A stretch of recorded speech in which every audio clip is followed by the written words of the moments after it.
Study with read toppers YouTube platform पर एक बार फिर से आप सभी साथियों का स्वागत है। जैसा कि हम आज क्लास 6 लेकर आए हैं भाषा शिक्षण के रूप, जिसका पार्ट 1 हमने पहले पढ़ चुके हैं। उसमें पार्ट 1 में जो है हमने गद्य शिक्षण के बारे में पढ़ा था और आज हम पद्य शिक्षण के बारे में पढ़ेंगे। लेकिन उससे पहले एक महत्वपूर्ण सूचना आप सभी साथियों के लिए है कि study with read toppers mobile application आप प्ले स्टोर से डाउनलोड कीजिए और वहाँ पर आपको होम स्क्रीन पर लेफ्ट कॉर्नर में जो 3 लाइन दिखाई देगी उस पर क्लिक करने के बाद आपको 3 सेक्शन दिखाई देंगे। पहला सेक्शन रहेगा डॉक्यूमेंट का, दूसरा रहेगा वीडियो का और तीसरा रहेगा टेस्ट का। वहां पर आपको सभी विषय के रीट 2011 से लगाकर रीट थर्ड ईयर 2022 तक अब तक जो 5000 क्वेश्चन पूछे गए हैं रीट परीक्षा में, वहां से सर्वाधिक जो है रिपीट होने की संभावना है। और हर बार जो है रीट परीक्षा में या कोई भी विगत परीक्षा में पूछे गए प्रश्न जो होते हैं वो रिपीट होते ही हैं। तो आपको क्या करना है, वहां पर फ्री जो है आपको टॉपिक वाइज उपलब्ध करवा रखा है। किसी भी बुक में और किसी भी मोबाइल एप्लीकेशन पर इस प्रकार से अब तक पूछे गए प्रश्नों को सब्जेक्ट वाइज और टॉपिक वाइज नहीं किया गया है। तो हमारा यह प्रयास आपके लिए निःशुल्क है।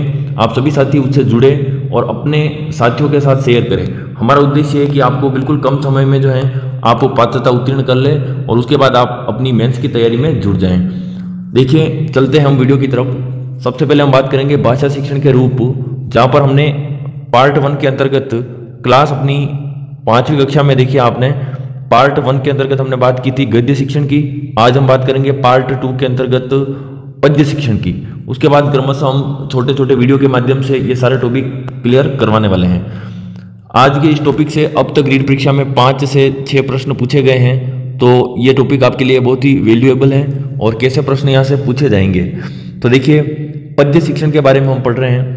पद्य शिक्षण की उत्पत्ति, तो जिस प्रकार गद्य की उत्पत्ति गद्य धातु से हुई है, उसी प्रकार से पद्य जो है उसकी उत्पत्ति जो है संस्कृत की पद्य धातु से हुई है। और इस पद्य शिक्षण के अंतर्गत प्रधानता रहती है रस और भाव की। जैसा कि हमने आपको बताया था कि गद्य जब हमने पढ़ा था तब हमने आपको बताया था कि विचारों का विश्लेषण किया जाता है, विचारों की प्रधानता रहती है। लेकिन पद्य जो है उसमें रस और भावों की प्रधानता रहती है। ये दोनों के बीच जो है एक मोटे तौर पर अंतर जो है वो देखा जा सकता है। नेक्स्ट देखिए आप, पद्य का सर्वप्रथम उल्लेख जो है ऋग्वेद में किया गया है। ऋग्वेद जो है उसमें पद्य का सर्वप्रथम उल्लेख किया गया है। और आपने कल देखा था कि गद्य जो है उसका सर्वप्रथम उल्लेख जो है वो यजुर्वेद में किया गया है और पद्य का उल्लेख जो है वो ऋग्वेद के अंतर्गत किया गया है। कविता का चयन जो आप करोगे, पद्य शिक्षण जो है उसी को कविता शिक्षण भी कहते हैं। परीक्षा में अगर पद्य शिक्षण की जगह कविता शिक्षण आए तो भी आपको यही जो कंटेंट है सारा ही दिमाग में रखना है। कविता का चयन जो होता है वो कक्षा स्तर के अनुकूल किया जाना चाहिए। ये आपके रीट 2022 लेवल 2 शिफ्ट 3 में पूछा गया है कि कविता का चयन जो है प्राथमिक और उच्च प्राथमिक स्तर के बाद जो या किसी भी स्तर की बात करें अगर कविता का चयन कर रहे हो तो वो कक्षा स्तर के अनुकूल होना चाहिए। इससे कक्षा स्तर से एक स्तर भी अगर अधिक है तो बालकों को उसकी समझ विकसित करना में कठिनाई उत्पन्न होगी। अब देखिए, पद्य शिक्षण की या पद्य की प्रमुख परिभाषाएं क्या हैं। तो 2 प्रमुख जो हमारे देखिए हमारे बीच में, एक तो है विश्वनाथ और एक है जगन्नाथ। हमारे बीच में इन 2 नाम की चर्चा की जा रही है कि वाक्य रसात्मक काव्यम। आचार्य विश्वनाथ ने कहा है कि वाक्य जो है वाक्य रसात्मक काव्यम, अर्थात रसपूर्ण वाक्य जो होता है वही काव्य है। काव्य क्या है? रसपूर्ण वाक्य। और दूसरी आचार्य जगन्नाथ की है, जिन्होंने कहा है कि रमणीयार्थ प्रतिपादक शब्द काव्यम, मतलब रमणीय अर्थ का प्रतिपादन करने वाले शब्द जो है वो काव्य है। यहाँ पर विशेष ध्यान आपको ये देना है, विश्वनाथ में आपको ये वह दिख रहा है और वाक्य में ये वह दिख रहा है। तो देखिए, ये जो है विश्वनाथ की परिभाषा जो है उसने कहा है कि ये रसपूर्ण वाक्य जो है वो काव्य है। और यहाँ पर जगन्नाथ जो है आचार्य जगन्नाथ, उन्होंने रसपूर्ण शब्द या यूं कह सकते हैं कि रमणीय अर्थ का प्रतिपादन करने वाले शब्द को काव्य कहा है। इन्होंने वाक्य को काव्य की संज्ञा दी है और इन्होंने शब्द को काव्य की संज्ञा दी है। ये आप विशेष ध्यान रखिएगा, ये आपके संस्कृत शिक्षण में भी हुबहू काम आने वाला है। पद्य शिक्षण के क्या उद्देश्य देखिए, तो गद्य शिक्षण के अंतर्गत हमने देखा था गद्य का मुख्य उद्देश्य जो था वो था ग्रहण व अभिव्यक्ति। उसी तरह से यहाँ पर जो है पद्य शिक्षण के अंतर्गत मुख्य उद्देश्य रसानुभूति, रस यानी आनंद जो है आनंद की अनुभूति यहाँ पर पद्य शिक्षण का मुख्य उद्देश्य है। उसके अतिरिक्त तो देखिए अन्य उद्देश्यों में सौंदर्य की अनुभूति, भाव की अनुभूति, लय ताल छंद व अलंकार का ज्ञान।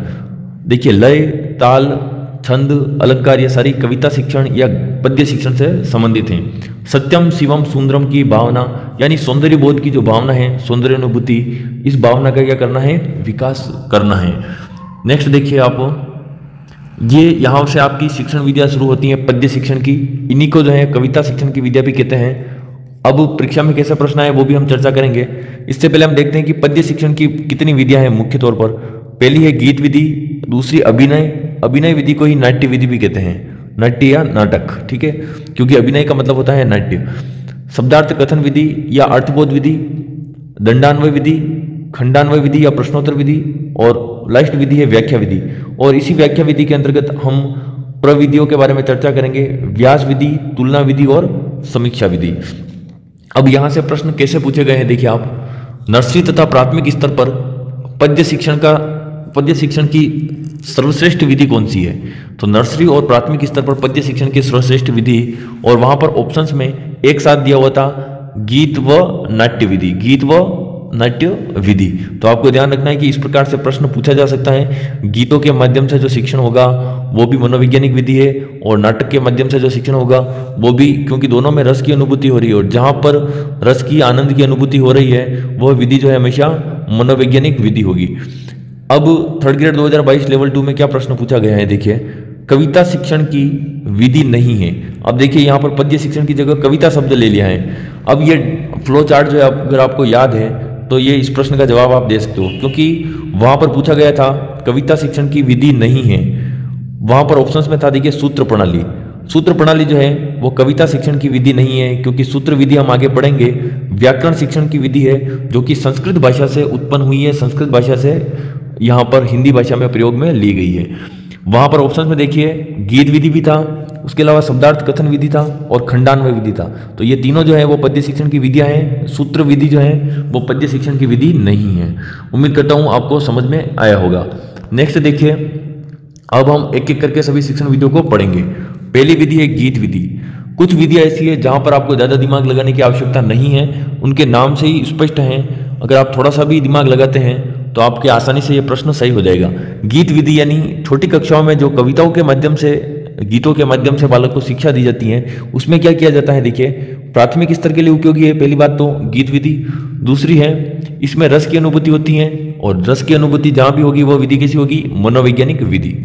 गीत द्वारा सरल व रोचक शिक्षण कराया जाता है। छोटी कक्षाओं की, जैसे कक्षा 1, 2, 3, इन कक्षाओं में क्या होता है, छोटी छोटी कविताएं होती हैं। उन कविताओं का शिक्षण जो है एक अच्छे लय ताल के साथ जो है उसका उच्चारण किया जाता है। शिक्षक स्वयं वाचन करता है, मतलब शिक्षक जब वाचन करेगा तो उस वाचन को कहते हैं आदर्श वाचन, और उसके बाद जो है छात्र द्वारा वाचन किया जाएगा, मतलब छात्र क्या करेंगे, उसका अनुकरण वाचन करेंगे। इस प्रकार से कविता शिक्षण करवाई जाएगी। लेकिन विशेष आपके लिए वेरी वेरी इंपॉर्टेंट चीज है कि कविता का अर्थ नहीं बताया जाता है। जैसे छोटी कक्षाओं में जो आपने देखा होगा छोटी छोटी कविताएं होती है, उन कविताओं का शिक्षण जब करवाया जाता है तो उसमें केवल अर्थ नहीं बताया जाता है, बाकी जो है आपको रस आनंद की प्राप्ति होती है। तो इसलिए वो एक मनोवैज्ञानिक विधि है। नेक्स्ट विधि देखिए अभिनय विधि, और इसी का अन्य नाम है नाट्य विधि, क्योंकि आप जानते हो कि नाट्य और अभिनय एक ही विधि है। अब यहाँ पर देखिए स्तर प्राथमिक व उच्च प्राथमिक स्तर, अभिनय विधि का उपयोग प्राथमिक व उच्च प्राथमिक दोनों स्तर पर किया जाता है। रसानुभूति होती है, क्योंकि नाटक के माध्यम से आंगिक हाव भाव जो है, अध्यापक स्वयं जो है अभिनय करता है, आंगिक हाव भाव के माध्यम से काव्य का अर्थ स्पष्ट करता है। शब्द का अर्थ और काव्य का अर्थ स्पष्ट करने के लिए क्या करता है, अध्यापक अभिनय करता है।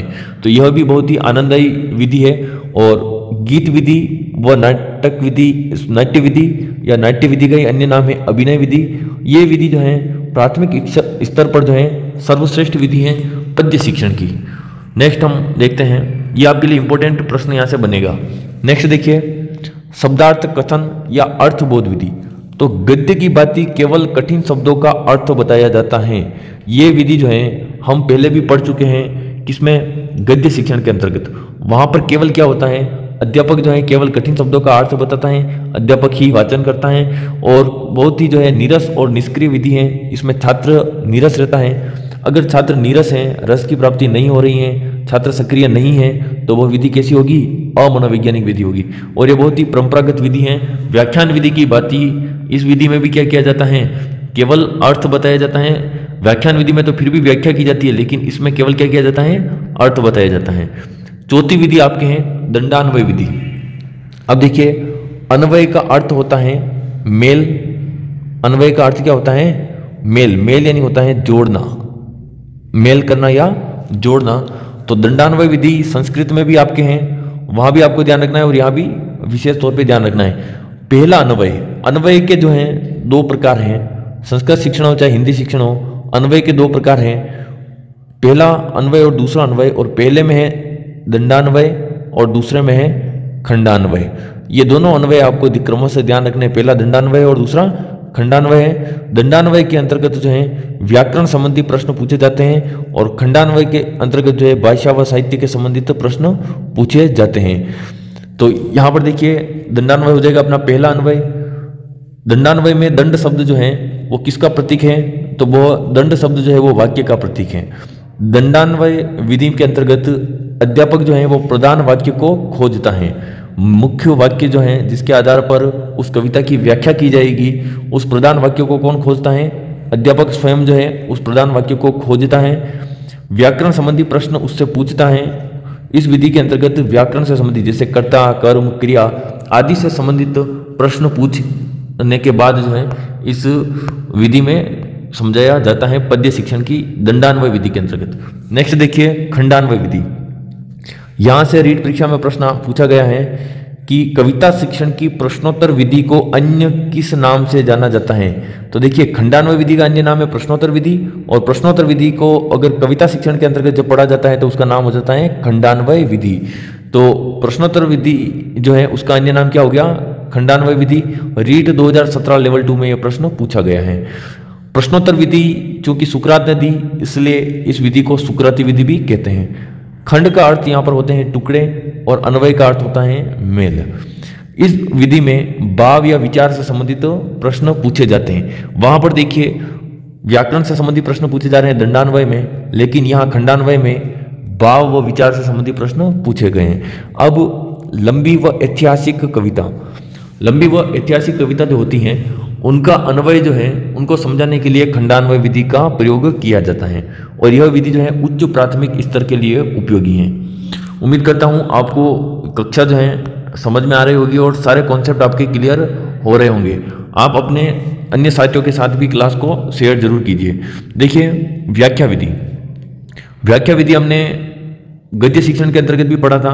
वहां भी हमने देखा है कि माध्यमिक व उच्च माध्यमिक स्तर के लिए उपयोगी, यानी 9, 10 और 11, 12 या यूं कह सकते हैं महाविद्यालय स्तर के लिए ये जो है विधि अधिक उपयुक्त है। ये एक परंपरागत विधि है, नीरस विधि भी है, अमनोवैज्ञानिक भी है, ये आपको ध्यान रखना है। शब्दार्थ की अपेक्षा यहाँ पर भावार्थ का स्पष्टीकरण किया जाता है। व्याख्या विधि जो है उसमें क्या किया जाता है, शब्दों के अर्थ की अपेक्षा भावों के अर्थ का स्पष्टीकरण किया जाता है, क्योंकि यहाँ पर भाव प्रदान होते हैं पद्य, और पद्य शिक्षण के अंतर्गत जब व्याख्या विधि का उपयोग कर रहे हैं तो भावार्थ स्पष्टीकरण किया जाएगा, लेकिन अगर गद्य शिक्षण के अंतर्गत कर रहे हैं तो वहाँ विचारों का विश्लेषण किया जाएगा। कविता शिक्षण की या कविता की भाषा व भावों की क्या की जाएगी, व्याख्या की जाएगी। व्याख्या विधि के बारे में हमने वहां पर देखा था कि व्याख्या विधि के अंतर्गत जब हमने गद्य शिक्षण किया तो व्याख्या विधि के अंतर्गत ही हमने देखा काठिन्य निवारण की विधियां, और काठिन्य निवारण की विधियों के अंतर्गत हमने उद्बोधन विधि, प्रवचन विधि और स्पष्टीकरण विधि के बारे में पढ़ा था। उसी तरह से यहाँ पर व्याख्या विधि के रूप हैं पद्य शिक्षण के अंतर्गत व्यास विधि, तुलना विधि और समीक्षा विधि, जहां से प्रश्न पूछे गए हैं। प्रश्न किस प्रकार से पूछा गया है आगे हम देखेंगे। व्यास विधि क्या होती है, आपने देखा होगा कथावाचक जब कथा करता है तो उस पीठ को कहा जाता है व्यास पीठ कहा जाता है। उसी तरह आपको यहाँ सहसंबंध स्थापित करके याद रखना है कि अध्यापक की भूमिका कैसी होगी, कथावाचक के रूप में भूमिका होगी।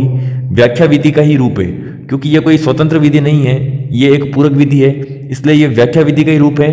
और व्याख्या विधि भी किसके अंतर्गत, पद्य शिक्षण के अंतर्गत, गद्य शिक्षण के अंतर्गत नहीं, पद्य शिक्षण के अंतर्गत। भावात्मक कविता की व्याख्या, कोई श्लोक हो गया, कोई कविता हो गई, जैसे कथावाचक किसी प्रसंग के अंतर्गत कविता को समझाने के लिए किसी न किसी प्रसंग या उदाहरण के माध्यम से भावों को स्पष्ट करते हैं, उसी प्रकार से अध्यापक जो हैं कविता के अंतर्गत निहित भावों का क्या करता है, विश्लेषण करता है, प्रस्तुत करता है। दूसरा है देखिए तुलना विधि। तुलना विधि के अंतर्गत क्या होगा, समभाव वाली कविता मुख्य तौर पर समभाव वाली कविता की क्या की जाएगी, तुलना की जाएगी। अब तुलना कैसे करनी है, पहले यहां पर देखिए, समभाव या विरोधी कविता विरोधी भी हो सकती हैं, तो समभाव व विरोधी कविता की तुलना कविता शिक्षण की किस विधि के अंतर्गत की जाती है, तो देखिए वहां पर लिखा हुआ था तुलना, तो तुलना किस विधि के अंतर्गत करेंगे, तुलना विधि के अंतर्गत। ऑप्शंस में था आपके तुलना विधि, और ये आपके रीट 2017 लेवल 2 में पूछा गया है। प्रश्न काफी सरल था, लेकिन उससे पहले आपको जानकारी होनी चाहिए कि तुलना विधि भी एक विधि के रूप में पद्य शिक्षण में होती है। व्याख्या विधि का रूप है यह भी पद्य शिक्षण के अंतर्गत। और तुलना जो है 3 प्रकार से मुख्य तौर पर की जाती है। देखिए, जैसे कोई कवि है, जैसे कबीर है, तो कबीर की जो तुलना है, कबीर की जो तुलना है उसकी रचना की, तो उसकी अन्य रचना है। जैसे कबीर से संबंधित कोई आप दोहा, श्लोक, कोई प्रसंग आप देख रहे हैं, तो वहां पर तुलना किससे करनी है, उसी कवि की अन्य रचना के साथ, मतलब कबीर की ही अन्य रचना के साथ। अब अन्य कवि की रचना के साथ भी तुलना कर सकते हैं। जैसे अन्य कवि की रचना मतलब अगर कबीर की तुलना अगर आप तुलसीदास जी से, रहीम से, किसी से कर रहे हो, तो वो हो जाएगी आपके अन्य कवि की रचना से तुलना। और अन्य भाषा के कवि के साथ तुलना या अन्य भाषा की रचना के साथ तुलना, जैसे आप एक अंग्रेजी की कविता और एक हिंदी की कविता में तुलना कर रहे हो, तो उसको भी तुलना की जा सकती है तुलना विधि के माध्यम से। तो उसी कवि की अन्य रचना के साथ, अन्य कवि की रचना के साथ, और अन्य भाषा की रचना या अन्य भाषा के कवि के साथ, इस प्रकार से तुलना की जाती है। अब लास्ट जो आपकी विधि है, समीक्षा विधि। समीक्षा विधि में देखिए, हमने गद्य शिक्षण में भी पढ़ा था, गद्य की बात यहां पर भी क्या होगा, गुण दोषों की विवेचना हुई। समीक्षा जहां भी आए, आपको बस केवल ये गुण दोष शब्द याद रखना है। परीक्षा में अगर प्रश्न आएगा तो ये गुण दोष शब्द अगर आप याद रखते हो, समीक्षा जो कर रहे हो, तो आपको आपके प्रश्न जो है वो गलत नहीं होगा।